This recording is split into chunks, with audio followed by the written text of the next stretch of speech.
I sort of backed into the idea of trying to find purpose. I was a college kid graduating that didn't know what he wanted to do with his life and ended up in several blue collar jobs over the next year after graduation.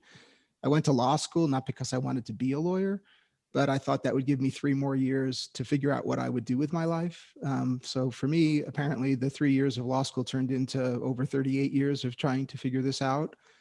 Um, and I didn't go to law school with the idea that I was going to then join a large law firm and be a bankruptcy lawyer and go to court all the time. Just not things that were on my radar screen. I think I just felt like that wasn't me.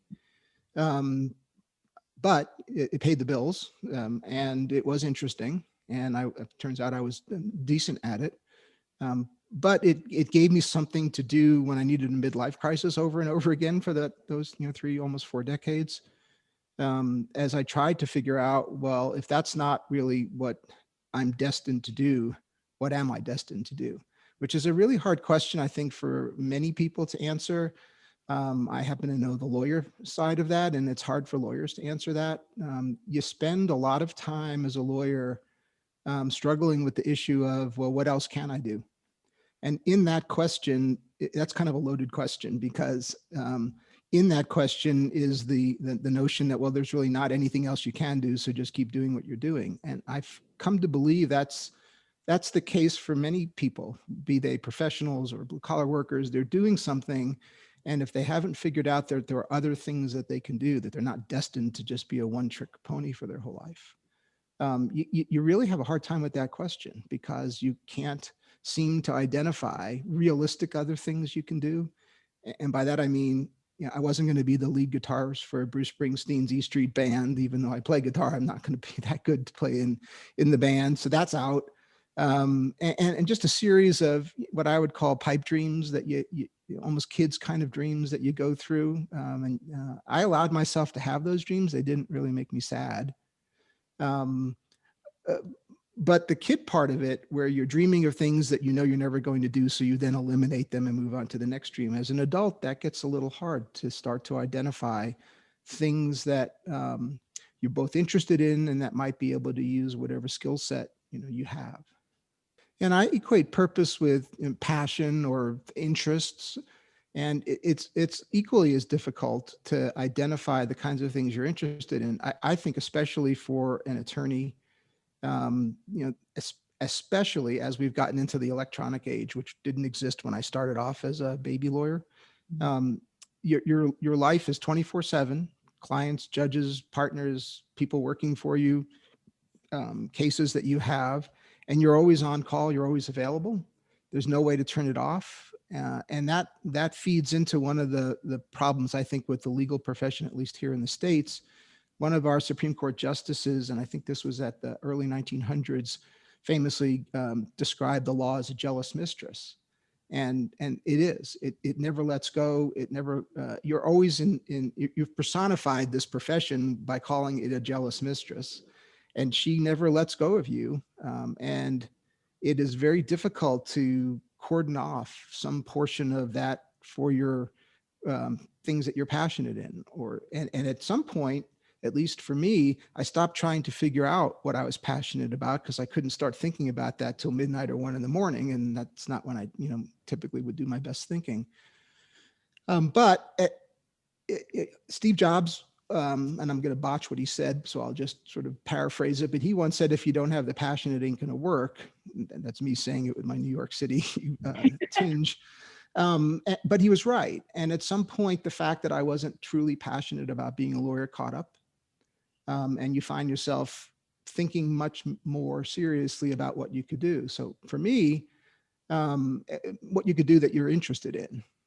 And for me, what I wanted to do was to fall back to the arts and using art in such a way that it helps inner city kids, underprivileged kids. And how could I do that? I was one of those kids. And I felt like the introduction of art into my life during high school got me off of what was not a great path and got me onto what was a path to college and then beyond. And it wasn't that the art did that for me exclusively, but it gave me confidence. It showed me there were things I could do besides the bad things I was doing. And now there are real studies about this issue, and to some extent, uh, they're empirical, which is good. Before that, they were anecdotal. Of course, art is good, but nobody could prove it. Now, the Brookings Institute, for example, last year had a very large study to empirically show the effect of art on inner city kids, which I could have said without the empirical study, yes, I know, raise my hand. That worked for me. Yeah. So then the question is, well, how do you do that? You stop thinking about just sort of leaving the legal profession, because that's not productive, and you start thinking about what would I do if I left that would change my life and maybe make life better for others.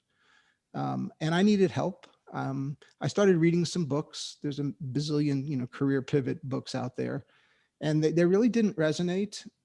They just sort of said, "Oh, here's my passion," but they didn't really explain very well. Well, how do you implement? Which can be overwhelming, which is overwhelming.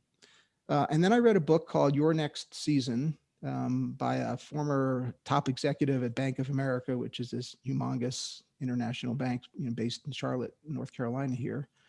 And I liked the book. It was more scientific, so more Brookings Institute like, which it turns out I gravitate toward.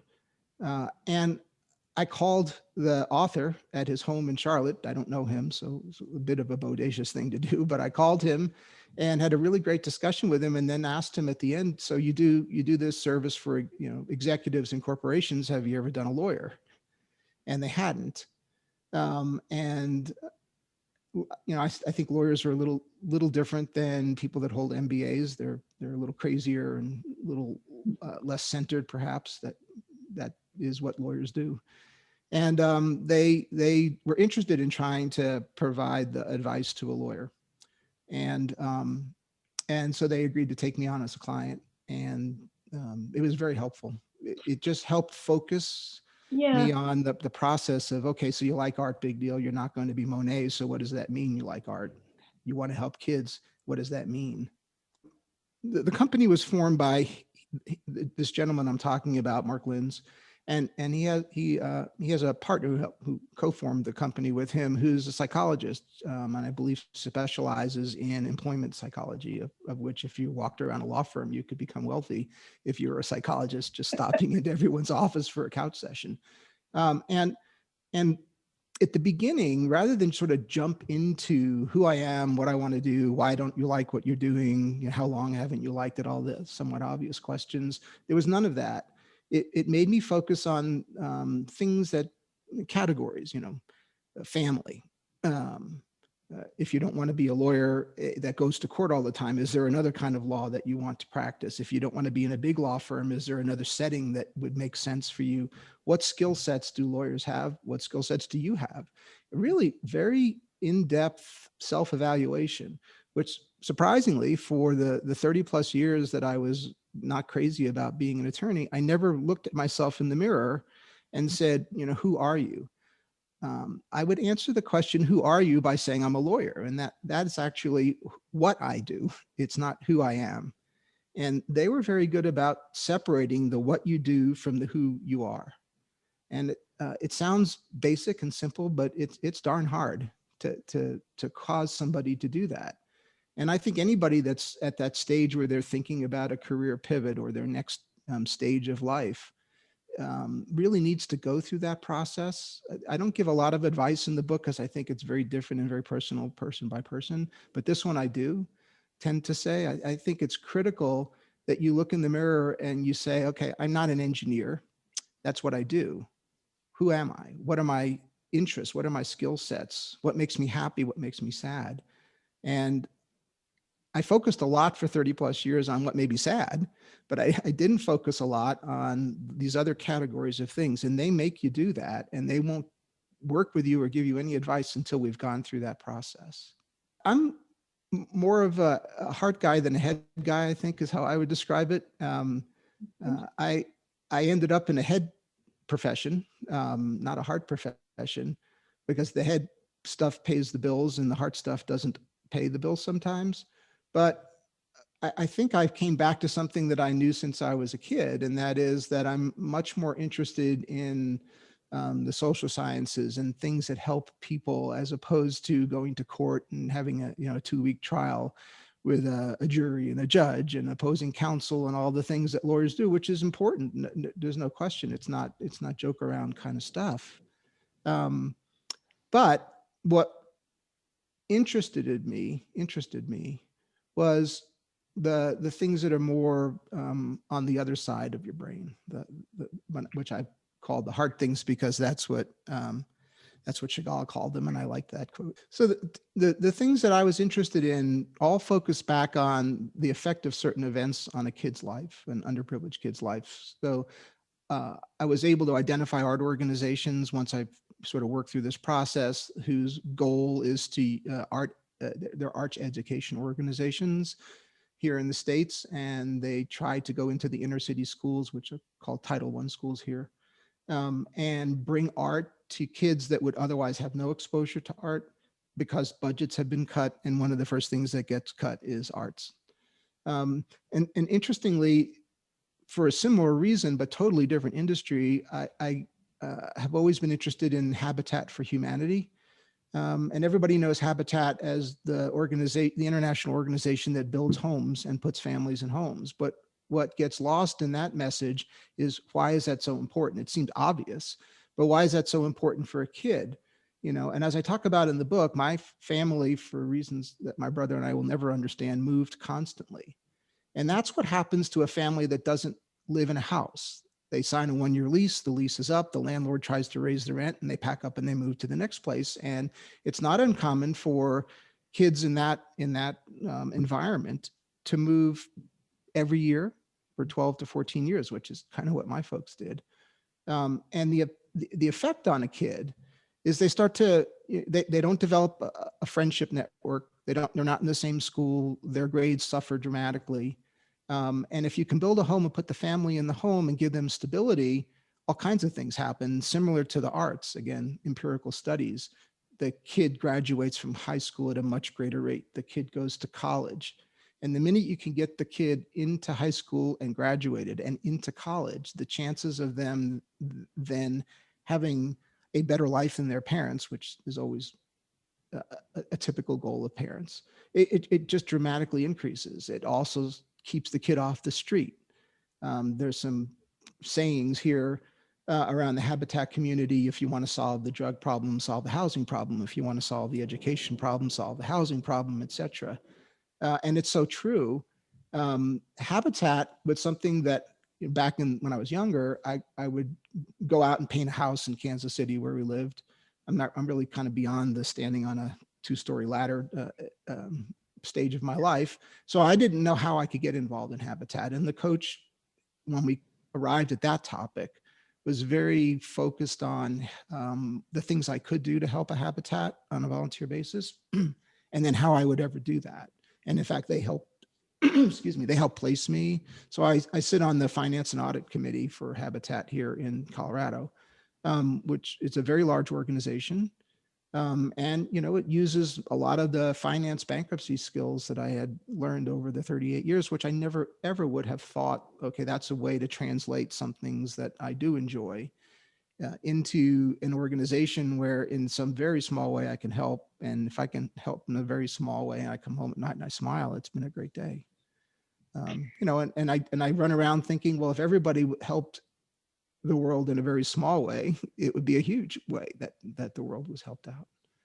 And the book is something that the idea of the book is something I carried around for decades, while I was a lawyer. I'd come home after an especially unpleasant day, and I'd think, okay, I'll give myself one more week in this law profession, and then that's it. I would sort of negotiate with myself, drove my wife crazy. I don't have any idea why she stayed with me all these years. And then I started thinking, well, why not write it all down? It was hard to write it down while I was practicing law.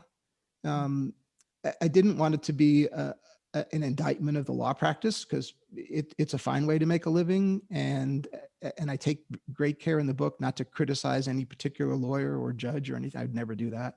And the firm I worked for the most of my career is a good firm.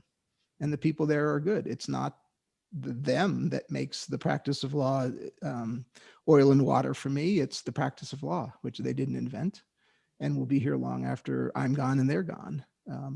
So I sort of bookmarked the idea that whenever I stopped being a lawyer, one of the things I wanted to do shortly after I left the practice of law was to write a book about that. And what I kind of discovered was there's sort of four phases to this, how I got into the practice of law, what it was like in law school, what it was like in the practice of law, and what it's been like since, which I've called the afterlife in the book, and what it's like to actually leave, because there's a lot of lawyers and other professionals in the world who, when they get to that sort of juncture in the road, it's scary.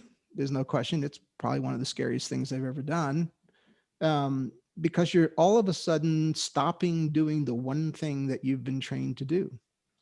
And that can be kind of scary.